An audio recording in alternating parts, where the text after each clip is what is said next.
dama énervé. waaw ma daa frustré fu mu toll nii dama découragé. xam nga mën nga dëkk ci dëkk découragé. dëgg la mais man dama dëkk ci dëkk ba pare dama découragé complètement parce que man fii laa dëkk fii man Pikine laa juddoo. yaa ngi dégg Dominique laa juddoo. màggee Parcelles. jaar naa Tëngéej yaroo fa nekk fii du ma étranger. alors que itam man sama waa dëkk bëgg maa dëkk solal ma rek jël ay étranger di ko teg sama kaw mbay gaañ. du yoon de. du yoon de non bëgg dem Gambie. non balaa ñuy ñëw ci jour ah.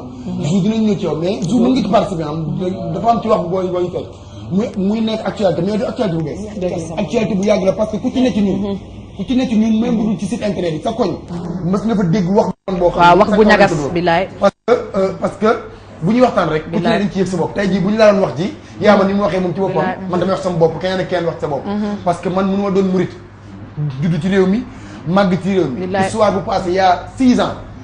saa njóogu tamit loolu dinaa ci ko ci def clin d'œil par yenn saa yi day baax trop nga dem dugg ci source information yi. waaw xool parce que saa njóogu dafa def confirmation boo xam ne wóorul. waaw parce que loolu 6 ans nga taxaw ne. bu ñu xoolee loolu. bilaay ci temps yi la.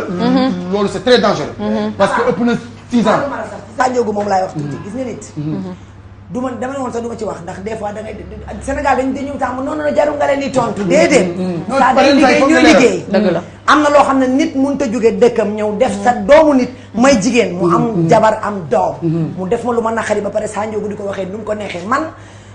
damay bëgg des fois bu ñuy waxtaan ñun nañ ko bañ a def guerru média parce que affaire bi du guerre. te yéen a bokk liggéey bi te ay jigéen lañu.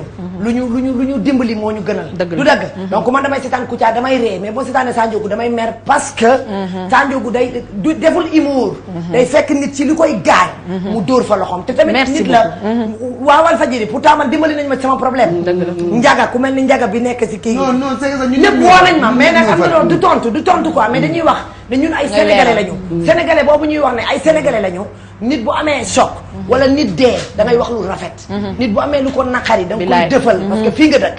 du dëgg mais doo fa ne naan ay non c'est-à-dire c'est que non dama ni nañ ko rafetal. am na solo léegi na lépp rafet tontuwuñ la nag sax mais nag luy fay ay wax daal moo gën a lékkati ay wax. fekk na lépp rafet te nag boo xoolee sax ci Sa Ndiogou na lépp rafet bu newee jeex su baree day jeex na lépp rafet. xoolal dañ la koy wax ci islam dañ ñaan la yàlla rëbb na ko yee fitna. billaay yee fitna baaxul. ñun Sénégal dañoo am ñu baax ñoo xam ne ñoo aar réew mi. yow mi nar a yëngal réew mi wala nga nar a jaxas réew mi yëpp sa kaw lay këpp. donc na lépp rafet Sénégal benn bopp la. dañoo bokk liggéey bi kenn mënu koo xar ñaar waaw man nag moom damaa santaat. ndax cool yi yëpp la muy bëri sëriñ bi daf maa gën a wan boppam. daf maa bëggoon a dimbali te faf na maa dimbali nag ndax ak yokkute rek laa ci jële ak xamaat nag fa ngay toog xamaat la ngay waxee ak ñu ngi lay bàyyi xel di wax ci yow sant yàlla ak cant la daal ndax ku ne ngi ñaan pour ñu wax ci yow ku ne ngi ñaan ñu di la bàyyi xel ak cant la sant yàlla la rek et puis tamit yoonu murid yoonu njéggal la yoonu compréhension la yoonu baax la yoon la wu am solo waaye ci buubaa gi